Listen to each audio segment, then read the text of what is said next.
राधे राधे। जय। बूढ़ी दादी और नन्ही पोती की कहानी। ये कहानी शिक्षाप्रद भी है और बड़ी ही दर्दनाक भी है। अगर हम ऐसी कहानियाँ पढ़ते हैं तो हमें कहीं ना कहीं ये प्रेरणा मिलती है कि हमें वृद्धों के साथ, बुजुर्गों के साथ ऐसा व्यवहार नहीं करना चाहिए। बूढ़ी दादी के पास रोने के सिवा कोई दूसरा जरिया न था। आंखें, हाथ पैर सब जवाब दे चुके थे। जमीन पर पड़ी रहती और जब घर वाले कोई बात उनकी मर्जी के खिलाफ करते, बाजार से कोई चीज़ आती और उसे ना मिलती तो वह रोने लगती थी। वो बआवाज़ बुलंद रोती थी। उनके पति को मरे हुए एक जमाना गुजर गया। 7 बेटे जवान हो होकर दगा दे गए और अब एक भतीजे के सिवा दुनिया में उसका और कोई नहीं था। उसी भतीजे के नाम उसने अपनी सारी जायदाद लिख दी थी। जायदाद लेते समय तो भतीजे ने भी खूब लंबे चौड़े वादे किए, लेकिन वो वादे सिर्फ वादे ही रहे, कभी पूरे ना हो सके। उस जायदाद की सालाना आमदनी 150-200 रुपये से कम ना थी, लेकिन बूढ़ी दादी को अब पेट भरकर रूखा दाना भी मुश्किल से मिलता था। बुद्धराम बुद्धराम उसके भतीजे का नाम था, जिसे उसने अपनी जायदाद दी थी। बुद्धराम तबीयत के नेक आदमी थे, लेकिन उसी वक्त तक कि उनकी जेब पर कोई आँच न आए। रूपा तबीयत की तेज थी। रूपा भतीजे की पत्नी का नाम था, लेकिन ईश्वर से डरती थी, इसलिए बूढ़ी दादी पर उसकी तेजी इतनी ना खुलती जितनी बुद्धराम की नेकी खुलती थी। बुद्धराम को कभी कभी अपनी बेइंसाफी का एहसास भी होता। वो सोचता कि इस जायदाद की बदौलत मैं इस वक्त भला आदमी बना बैठा था। उसके अगर दरवाजे पर कोई भला मानस बैठा होता और बूढ़ी दादी अपना रोना शुरू कर देती तो वो आग बबूला हो जाते थे और घर में आकर उन्हें जोर से डांटते थे। बच्चे भी कम ना थे। कोई चुटकी लेकर भाग जाता, कोई उन पर पानी की कुल्ली कर देता। दादी चीख मार कर रोती थी, लेकिन घर में कोई उनके दुख पर ध्यान न देता था। वहाँ अगर दादी कभी गुस्से में आकर लड़कों को गालियाँ देने लगती तो रूपा मौका-ए वारदात पर जरूर जाती। इस खौफ से दादी अपनी शमशीर जवानी का साज ही कभी इस्तेमाल करती थी। सारे घर में अगर किसी को दादी से थोड़ी बहुत मोहब्बत थी तो वो बुद्धराम की छोटी लड़की लाडली थी। लाडली अपने दोनों भाइयों के खौफ से अपने हिस्से की मिठाई या चवेना बूढ़ी दादी के पास बैठकर खाया करती थी। एक रात का वक्त था। बुद्धराम के दरवाजे पर शहनाई बज रही थी और गांव के बच्चों का जुलूस लगा हुआ था। चार पाइयों पर मेहमान लेटे हुए नाइयों से टिकियां लगवा रहे थे। करीब ही एक भाट खड़ा कविता सुना रहा था और एक तरफ भट्टियां चल रही थी। आज बुद्धराम के बड़े लड़के सुखराम का तिलक आया है। ये उसी का जश्न था। घर में महिलाएं गीत गा रही थी और मसरूफ थी। भट्टियों पर कढ़ा चढ़े हुए थे। एक कढ़ाई में पूरियां कचौरियां निकल रही थी, दूसरे में समोसे और पीड़ा केन बनती थी। एक बड़े हंडे में मसालेदार तरकारी पक रही थी। घी और मसालों की अंग्रेजी खुशबू चारों तरफ फैली हुई थी। बूढ़ी दादी अपनी अंधेरी कोठरी में एक कैदी की तरह बैठी हुई थी। ये लज्जत खुशबू उन्हें बेताब कर रही थी। वो दिल में सोचती थी, शायद मुझे पूरियां ना मिलेंगी। इतनी देर हो गई, कोई खाना लेकर नहीं आया। मालूम होता है लोग सब खा गए हैं, मेरे लिए कुछ नहीं बचा। ये सोचकर दादी को रोना आ गया, लेकिन शगुन के खौफ से रो ना सकी। आह, कैसी खुशबू है। अब मुझे कौन पूछता है, जब रोटियों के ही लाले हैं तो ऐसे नसीब कहाँ कि पूरियां पेट भर मिल जाएंगी। ये सोचकर उन्हें फिर से रोना आ गया। कलेजे में एक हूक सी उठने लगी, लेकिन रूपा बहू के खौफ से फिर मन मार दिया। बूढ़ी दादी देर तक इन्हीं अफसोसजनक ख्यालों में डूबी रहीं। घी और मसाले की खुशबू रह रहकर दिल को आपे से बाहर कर रही थी। मुंह में पानी भर भर आता था। पूरियों का जायका याद करके दिल में गुदगुदी होने लगती थी। किसे पुकारूं? आज लाडली भी नहीं आई। दोनों लौंडे रोज दिक किया करते थे, रोज उसे परेशान किया करते थे। आज उनका भी कहीं पता नहीं है। कुछ मालूम होता कि क्या बन रहा है। बूढ़ी दादी के ख्यालों में पूरियों की तस्वीर नाचने लगी। खूब लाल लाल फूली फूली तस्वीर नाचने लगी। खूब लाल लाल फूली फूली नरम नरम होंगी। एक पूरी मिलती तो जरा हाथ में लेकर देखती। क्यों ना चलकर कढ़ा के सामने ही बैठ जाऊं। ये सब दादी अपने ख्यालों में बंद कोठरी में बैठी सोच रही थी, और बाद में उसके मन में विचार आया कि क्यों ना मैं कढ़ा के सामने ही जाकर बैठ जाऊं। पूरियां छन्न छन्न करके कढ़ा में तैरती होंगी। कढ़ा से गर्मा गर्म निकलकर कठौते में रखी जाती होंगी। इस तरह फैसला करके बूढ़ी दादी उकड़ू बैठकर हाथों के बल खिसकती हुई बड़ी मुश्किल से तमाम चौखट से उतरी और धीरे धीरे रेंगती हुई कढ़ाओं के पास जा बैठी। रूपा उस वक्त एक व्यस्त हालत में थी। कभी इस कमरे में जाती तो कभी उस कमरे में जाती, कभी कढ़ा के पास जाती तो कभी कोठे पर जाती। किसी ने बाहर से आकर कहा, महाराज कढ़ाई मांग रहे हैं। रूपा कढ़ाई देने लगी। ठंडाई मांग रहे हैं। रूपा ठंडाई देने लगी। इतने में फिर किसी ने आकर कहा, भाट आया है, उसे कुछ दे दो। भाट के लिए सीधा निकाल रही थी कि एक तीसरे आदमी ने आकर पूछा कि अभी खाना तैयार होने में कितनी देर है, जरा ढोल मजीरा उतार दो। बेचारी अकेली औरत चारों तरफ दौड़ते दौड़ते हैरान हो रही थी। झुंझलाती थी, कुढ़ती थी, पर गुस्सा बाहर निकालने का मौका नहीं पाया था। खौफ होता था कहीं पड़ोसने ये ना कहने लग जाएं कि इतने में ही उबल पड़ी। प्यास से खुद उसका हलक सूखा जाता था। गर्मी के मारे फूंकी फूकी जाती थी, लेकिन इतनी फुर्सत कहाँ कि जरा पानी पी ले या पंखा लेकर झले। ये भी अंदेशा था कि जरा निगाह पलटी और चीज़ों की लूट मच जाएगी। इसी कशमकश के आलम में उसने बूढ़ी दादी को कढ़ा के पास देखा तो जल भुन गई। गुस्सा न रुक सका। ये ख्याल ही नहीं रहा कि पड़ोसिनें बैठी हुई हैं, दिल में क्या कहेंगी, मर्दाने में लोग सुनेंगे तो क्या कहेंगे। जैसे मेंढक केंचुए पर झपटता है, उसी तरह वो बूढ़ी दादी पर झपटी और उन्हें दोनों हाथों से झंझोड़ कर बोली, ऐसे पेट में आग लगी। पेट है कि आग का कुंड है। कोठरी में बैठते क्या दम घुटता था। अभी मेहमानों ने नहीं खाया, देवताओं का भोग तक नहीं लगा, तब तक सब्र न कर सकी। आकर छाती पर सवार हो गई। नोच ऐसी जीव दिन भर खाती न रहती तो ना जाने किसकी हांडी में मुंह डालती। गांव देखेगा तो क्या कहेगा कि बुढ़िया को भरपेट खाना भी नहीं मिलता होगा, तभी तो इस तरह बौखलाई फिर रही है। इस ख्याल से उसका गुस्सा और भी तेज हो गया। डायन मरे न माया छोड़े। बूढ़ी दादी ने सर न उठाया, न रोई न बोली, चुपचाप रेंगती हुई वहां से अपने कमरे में चली गई। सदमा इतना सख्त था कि दिलो दिमाग की सारी इच्छाएं पल भर में रफू चक्कर हो गई। थोड़ी देर में खाना तैयार हो गया। आंगन में पत्तल पड़ गए। मेहमान खाने लगे।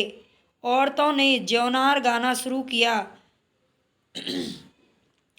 मेहमानों के नाई और खिदमतगार भी इस जमात के साथ पर जरा हटकर खाने बैठे हुए थे। बूढ़ी दादी अपनी कोठरी में जाकर पछता रही थी कि कहाँ से कहाँ चली गई। उन्हें रूपा पर गुस्सा नहीं आ रहा था, अपनी करनी पर ही अफसोस हो रहा था। सच तो है, जब तक मेहमान खाना चुकेंगे घर वाले कैसे खाएंगे। मुझसे इतनी देर भी नहीं रहा गया। बेचारी अपने ऊपर ही गुस्सा निकाल रही थी। सबके सामने पानी उतर गया। अब जब तक कि कोई बुलाने ना आएगा तब तक बाहर नहीं जाऊंगी। ये सोच रही थी बैठी बैठी। दिल में ये फैसला करके दिल में ये फैसला करके वो खामोशी से बुलावे का इंतजार करने लगी। उन्हें एक एक लम्हा, एक एक घंटा मालूम हो रहा था। अब पत्तल बिछ गए होंगे, अब मेहमान आ गए होंगे, लोग हाथ पैर धो रहे हैं, नाई पानी दे रहा है, मालूम होता है लोग खाने पर बैठ गए, जौनार गाया जा रहा है। ये सोचकर बहाने के लिए लेट गई और धीरे धीरे गुनगुनाने लगी। उसे ऐसा मालूम हुआ कि मुझे गाते बहुत देर हो गई। क्या इतनी देर तक लोग खा ही रहे होंगे? किसी की बोलचाल सुनाई नहीं देती। जरूर लोग खा पी कर चले गए होंगे। मुझे कोई बुलाने नहीं आया। शायद रूपा चिढ़ गई है, क्या जाने कि बुलाई ही ना। सोच रही हो कि आप ही आ जाएगी। कोई मेहमान नहीं कि बुला कर लाऊं। बूढ़ी काकी चलने के लिए तैयार हुई। ये यकीन था कि अब एक लम्हे में पूरियां और मसालेदार तरकारियां सामने आएंगी। उन्होंने दिल में तरह तरह के मंसूबे बांधे।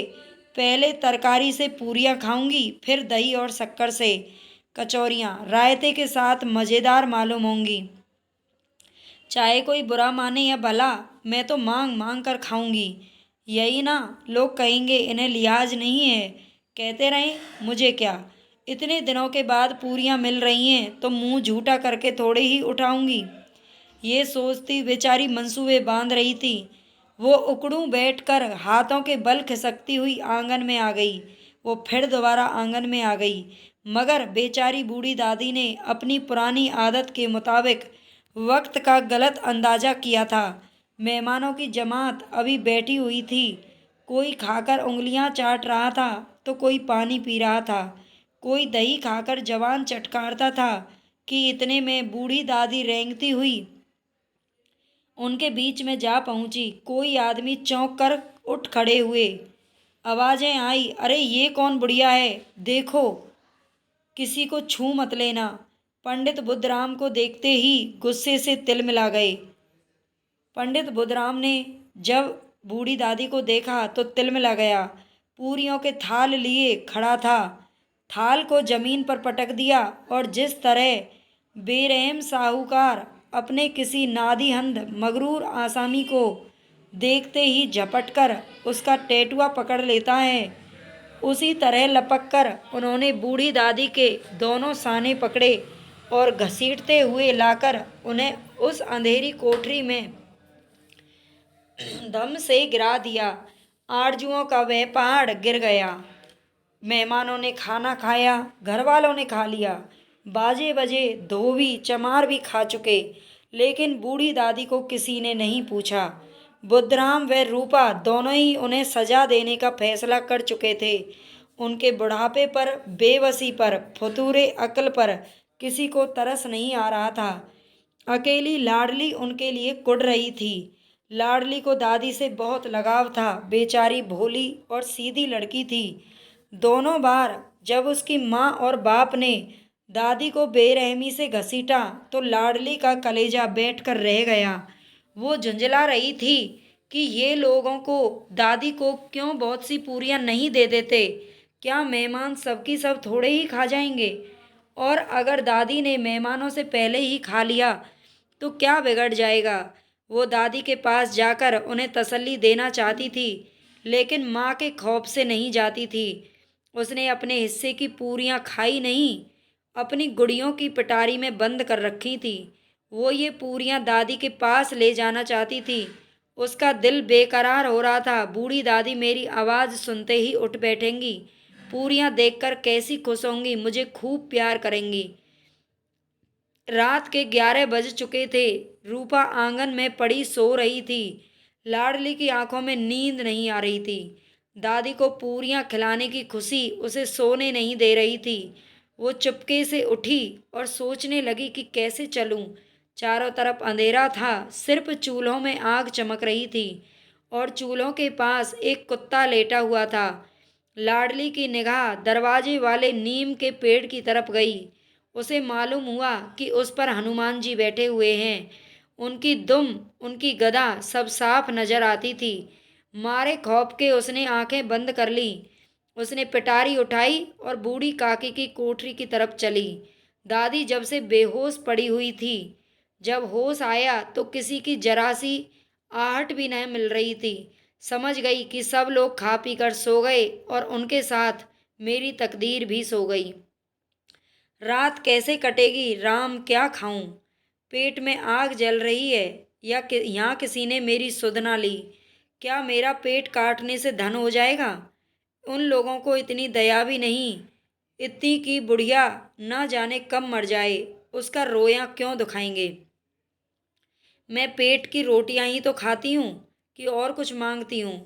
इस पर यह हाल, मैं अंधी अपाहिज ठहरी, ना कुछ सूझे ना बूझे। एकाएक उसके कान में आवाज आई, दादी उठो, मैं पूरी लाई हूं। दादी ने लाडली की आवाज पहचानी, झटपट उठ करके बैठ गई, दोनों हाथों से लाडली को टटोला, दोनों हाथों से लाडली को टटोला और उसे गोद में बिठा लिया। लाडली ने पूरियां निकाल कर दी। दादी ने पूछा, क्या तुम्हारी अम्मा ने दी हैं? लाडली ने फक्र से कहा, नहीं, ये मेरे हिस्से की हैं। दादी पूरियों पर टूट पड़ी। 5 मिनट में ही पिटारी खाली हो गई। लाडली ने पूछा, दादी पेट भर गया? बोली, नहीं बेटी, जाके अम्मा से और मांग लाओ। लाडली, अम्मा सोती है, जगाऊंगी तो अम्मा मारेंगी। दादी ने पिटारी को फिर टटोला। दादी ने दिल महसूस कर रह गया था कि पूरियां और कैसे पाऊं। सब्र का बांध जब टूट जाता है तो ख्वाहिश का बहाव काबू से बाहर हो जाता है। वो कुछ देर तक इस ख्वाहिश को रोकती हैं। एकाएक लाडली से बोली, मेरा हाथ पकड़कर वहाँ ले चलो जहाँ मेहमानों ने बैठकर खाना खाया था। लाडली दादी की मनसा ना समझ सकी।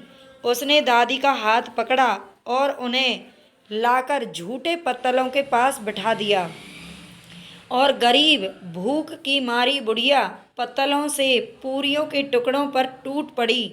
वह चुन चुन कर खाने लगी। वह कितना लजीज था, सालन कितना मज़ेदार, कचौरियाँ कितनी सलोनी, समोसे कितने खस्ता और नरम। वह जानती थी कि मैं वो कर रही हूँ जो मुझे ना करना चाहिए। मैं दूसरों के झूठे पत्तल चाट रही हूँ, लेकिन बुढ़ापे का आखिरी दौर है। ऐन उसी वक्त पर रूपा की आंख खुल गई। उसे मालूम हुआ कि लाडली मेरे पास नहीं है। चारपाई के इधर उधर ताकने लगी कि कहीं लड़की नीचे तो नहीं गिर पड़ी। उसे वहां ना पाकर वो उठ बैठी तो क्या देखती है कि लाडली झूठे पत्तलों के पास चुपचाप खड़ी है और बूढ़ी दादी पत्तलों पर से पूरियों के टुकड़े उठा उठा कर खा रही हैं। रूपा का कलेजा सन्न सा हो गया। किसी गाय के गर्दन पर छुरी चलते देखकर उसके दिल की जो हालत होती वही उस वक्त हुई। पूरियों के चंद टुकड़ों के लिए उसकी चचेरी सास ऐसा करे, ये वो नज़ारा था जिसे देखने वालों के दिल कांप उठते हैं। ऐसा मालूम होता है कि जमीन रुक गई है, आसमान चक्कर खा रहा है, दुनिया पर कोई आफत आने वाली है। रूपा को गुस्सा ना आया, दर्द और खौफ से उसकी आंखें भर आई। इस धर्म और पाप का इल्जाम किस पर है? आसमान की तरफ हाथ उठाकर कहने लगी, हे परमात्मा, बच्चों पर रहम करना, इस अधर्म की सजा मुझे मत देना, हमारा सत्यानाश हो जाएगा। रूपा को अपनी खुदगर्जी और बेइंसाफी आज तक कभी इतनी सफाई से नजर नहीं आई थी। हाय, मैं कितनी बेरहम हूँ। जिसकी जायदाद से मुझे 200 रुपये साल की आमदनी हो रही है, उसकी ये दुर्गति, और वो भी मेरे कारण। हे ईश्वर, मुझसे बड़ा भारी गुनाह हो गया है, मुझे माफ़ कर देना। आज मेरे बेटे का तिलक था, सैकड़ों आदमियों ने खाना खाया, मैं उनके इशारों की गुलाम बनी हुई थी। अपने नाम के लिए, अपनी बड़ाई के लिए सैकड़ों रुपए खर्च कर दिए, लेकिन जिसकी बदौलत हजारों रुपए खाए, उसे इस दिन भी पेट भरकर खाना ना दे सकी। महज इसलिए ना कि वो बुढ़िया है, बेबस है, बेजान है। उसके उसके उसने भंडारे का दरवाज़ा खोला और एक थाली में खाने की सारी चीज़ें सजाकर लिए हुए बूढ़ी दादी की तरफ चल दी। आधी रात हो चुकी थी। आसमान पर तारों के थाल सजे हुए थे। रूपा ने दबी आवाज में कहा, दादी उठो, खाना खा लो। मुझसे आज बड़ी भूल हो गई। इसका बुरा मत मानना। परमात्मा से दुआ करना कि वो मेरी खता माफ़ कर दे। भोले भाले बच्चे की तरह जो मिठाइयाँ पाकर मार और घुड़कियाँ सब भूल जाते हैं, दादी सब भूलकर खाना खाने लगी। उनके एक एक रोए से सच्ची दुआएं निकल रही थी और रूपा बैठी ये रूहानी नज़ारा देख रही थी।